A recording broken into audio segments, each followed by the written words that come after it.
¿Se puede creer en Dios sin creer en Jesucristo? ¿Qué significa que Dios ha dado a Jesús todo juicio, pero que Jesús no ha venido a juzgar? ¿Se puede amar a Jesucristo sin hacer lo que Él nos pide? ¿Cómo el mensaje de Jesucristo demuestra la igualdad entre Él y Dios el Padre? Jesús clamó y dijo: el que cree en mí, no cree en mí, sino en el que me envió. Y el que me ve, ve al que me envió. Yo, la luz, he venido al mundo para que todo aquel que cree en mí no permanezca en tinieblas. Al que oye mis palabras y no las guarda, yo no le juzgo, porque no he venido a juzgar al mundo, sino a salvar al mundo. El que me rechaza y no recibe mis palabras, tiene quien le juzgue la palabra que he hablado. Ella le juzgará en el día postrero, porque yo no he hablado por mi propia cuenta. El Padre que me envió, Él me dio mandamiento de lo que he de decir y de lo que he de hablar. Y sé que su mandamiento es vida eterna. Así pues, lo que yo hablo, lo hablo como el Padre me lo ha dicho. No he hablado por mi propia cuenta.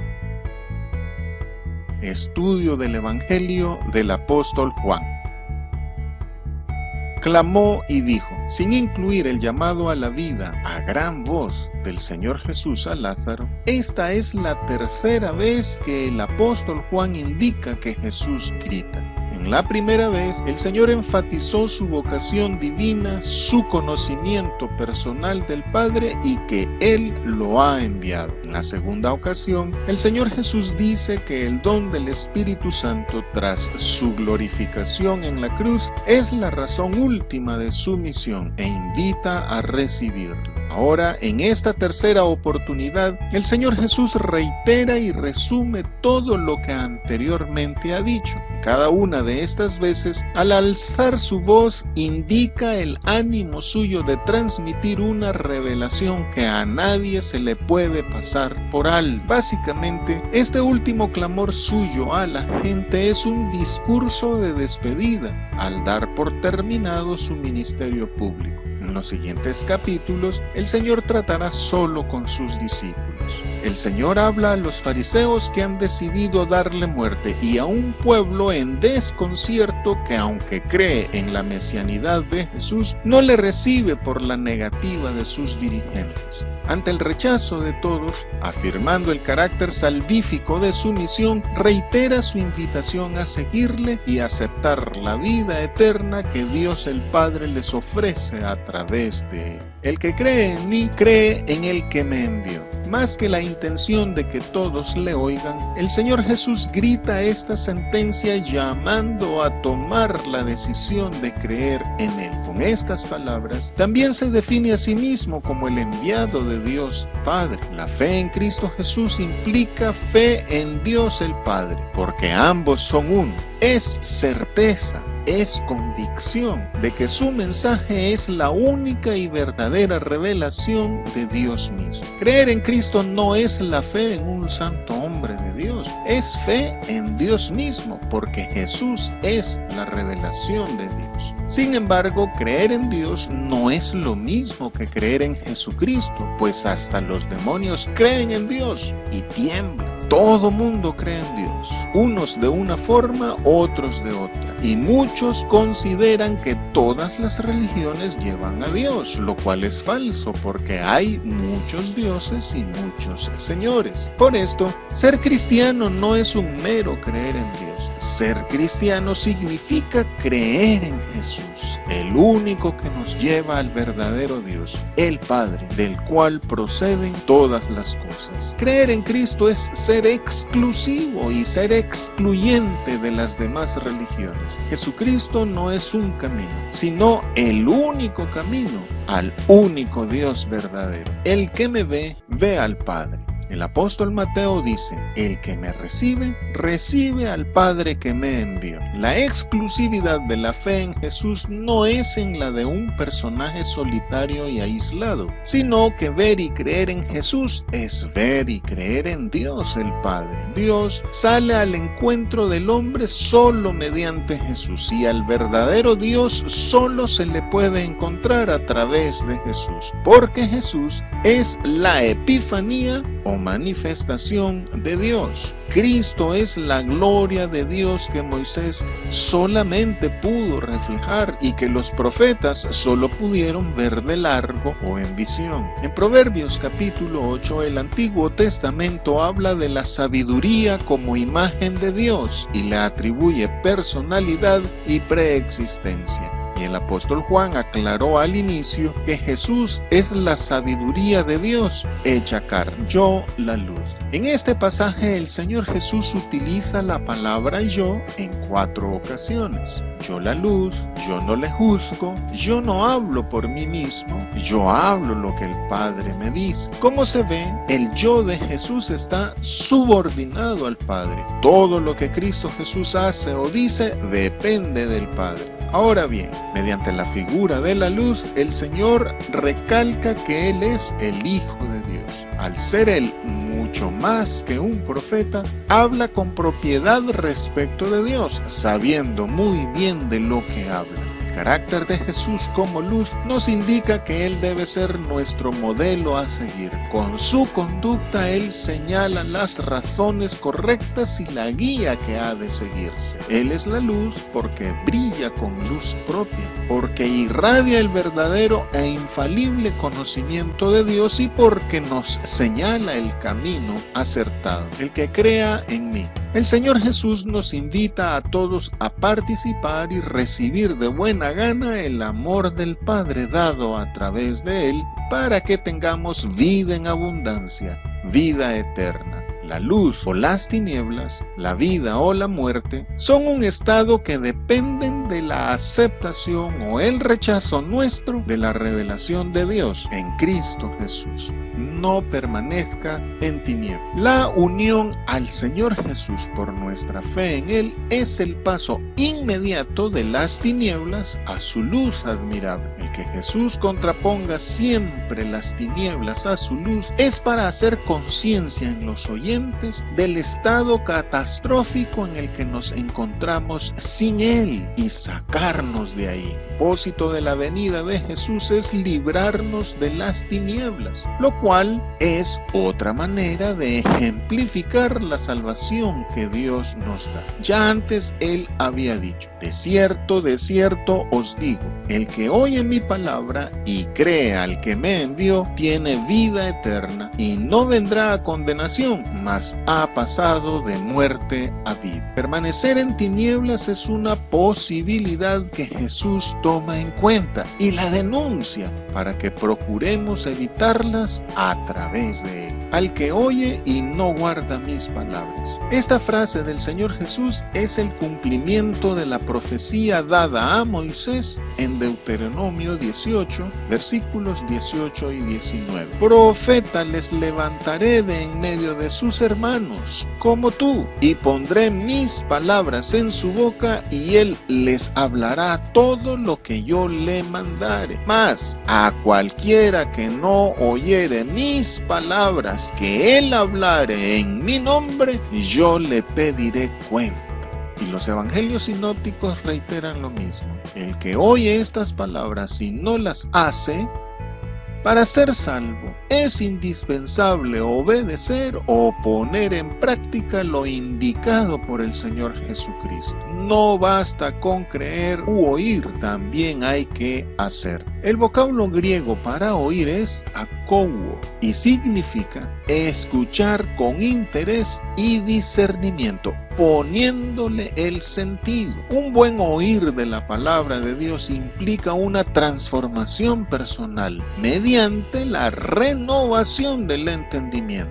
oír de esa manera resulta en una conversión para vida. Por esto, no poner por obra las enseñanzas del Señor equivale a rechazar su palabra y a Él mismo. No obedecerle significa que ni siquiera se está dispuesto a recibir su enseñanza. Quiere decir que la oportunidad de salvación puede volverse en pérdida de esta. Así, el mensaje de Cristo Jesús no es precisamente el de una salvación milagrosa, pues apela a la libertad humana. La obediencia es parte de nuestra responsabilidad para permanecer en su amor, para no caer de la gracia y para llevar mucho fruto. No vine a juzgar, sino a salvar. El infierno y la condenación, más que la pena impuesta por Dios al hombre por su pecado, es la consecuencia directa de rechazar el indulto ofrecido en Cristo.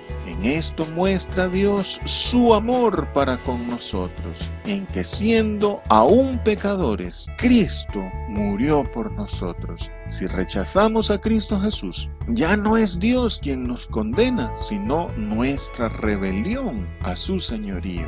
El infierno no es para el hombre, sino para Satanás y sus ángeles. Pero muchos, por su obstinación y pérfido egoísmo, aman más las tinieblas que la luz y se cierran a la buena voluntad de Dios. Dios no quiere la muerte del impío, antes bien, quiere que todos los hombres sean salvos y vengan al conocimiento de la verdad. Dios, que es rico en misericordia, por su gran amor con que nos ama, aun estando nosotros muertos en pecado, nos da vida juntamente con Cristo. Y a todos, Dios nos ha predestinado para ser adoptados hijos suyos por medio de Jesucristo, según el puro afecto de su voluntad. El que me rechaza y no recibe mis palabras.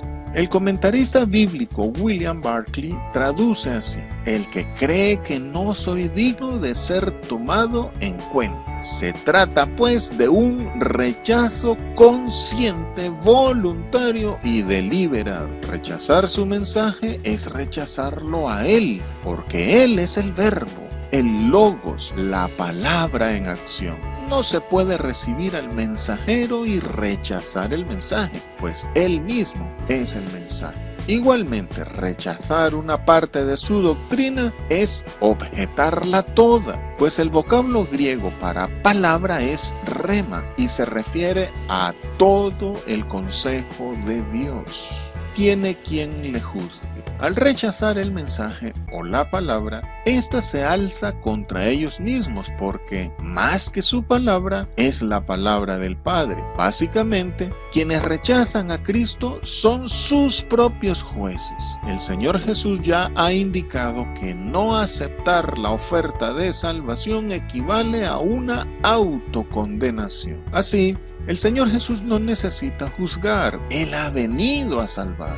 No envió Dios a su Hijo al mundo para condenar al mundo, sino para que el mundo sea salvo por Él. El Padre todo el juicio dio al Hijo. Él le dio autoridad de hacer juicio por cuanto es el Hijo del Hombre y su juicio es justo. Pero Cristo Jesús en esta dispensación de gracia no es juez, sino abogado ante el Padre de los que creen. No obstante, en el día postrero, todos, grandes y pequeños, compareceremos ante el tribunal de Cristo para ser juzgados según nuestras obras. La palabra le juzgará. En el judaísmo, la ley de Dios era el patrón por el cual se juzgaría a todos. De esta manera lo hizo saber Moisés a Israel: tomad este libro de la ley y ponedlo al lado del arca del pacto de Jehová vuestro Dios y esté allí por testigo contra ti.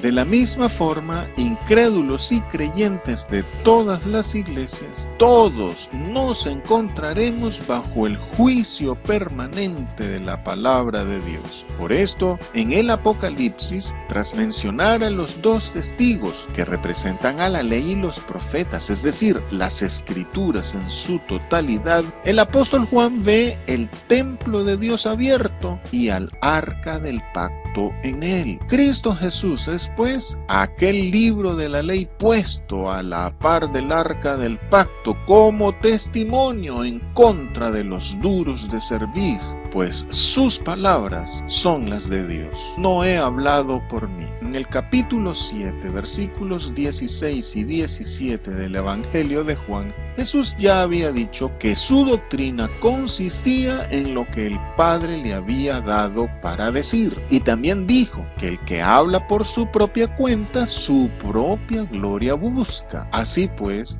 Jesús buscó solo la gloria de su Padre. No es que no se haga responsable de lo que dice y sacudiéndose las manos diga, no es asunto mío sino del Padre, sino que Él dice y hace la voluntad del Padre. Por tanto, el que le desecha a Él y a su palabra, desecha al Padre que lo envió y se condena a sí mismo, pues su palabra es la palabra del Padre. Y dado que la doctrina no es suya sino del Padre, al obedecerla nosotros nos permite permanecer en el amor del Padre. Él me dio el mandamiento. El Señor Jesús recalca aquí diciendo, lo que he hecho y dicho es por orden del Padre, algo que Él personalmente me ha encomendado. Es un mandamiento irrevocable y de ineludible cumplimiento, y su contenido es de esperanza y descanso para la humanidad. ¿Cuál es el mandamiento? El apóstol Mateo lo dice de manera negativa.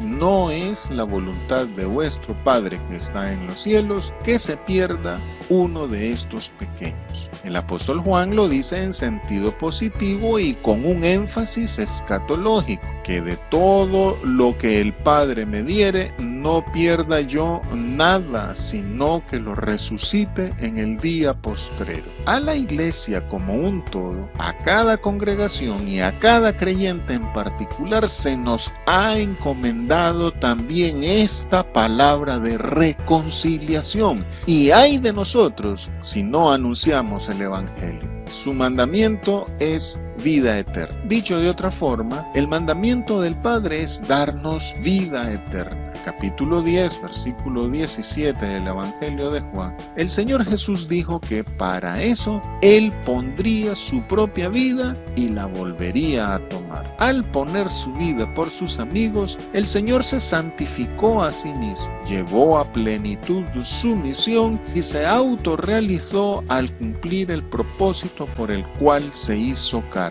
Por esto, en la cruz, al final de su vida sobre la tierra, exclamó, consumado es. Hablo como el Padre me ha dicho. El Señor Jesús jamás se desvió de los objetivos de su misión ni traicionó el contenido del mensaje que debía entregar. El Señor Jesús recalca aquí su fidelidad al Padre y a la humanidad que de Él depende y hace notar su igualdad con el Padre en naturaleza, en carácter y en propósito.